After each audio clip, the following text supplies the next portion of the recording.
Zoom dans l'art, c'est 1 minute pour comprendre une œuvre d'art.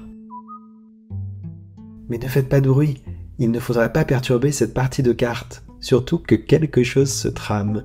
Regardez bien ces personnages. On se regarde, on s'observe, on se scrute. Ces trois-là sont de mèche et se préparent à plumer le joueur de droite. Ici, on joue à la prime. C'est un jeu de cartes ancêtre du poker qui était très célèbre au XVIIe siècle. Pour gagner la partie, un filou s'apprête à sortir un as de sa ceinture.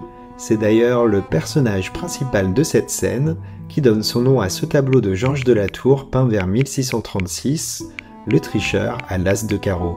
Un tableau d'1 mètre sur 1,50 m, presque grandeur nature, qui nous donne l'impression d'être dans la scène. D'ailleurs, en nous montrant les cartes du tricheur, de la Tour fait de nous son complice. Et la servante, est-ce qu'elle regarde le tricheur? Ou bien nous regarde-t-elle nous, comme pour nous mettre dans la confidence?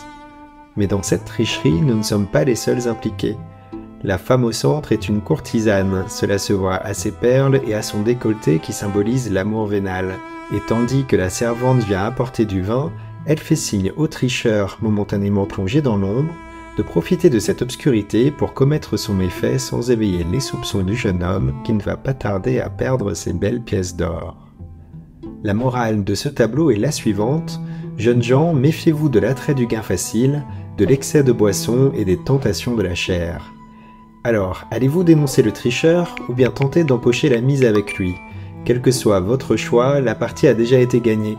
En 1972, le musée du Louvre fit l'acquisition de ce tableau pour 10 millions de francs, un record pour l'époque.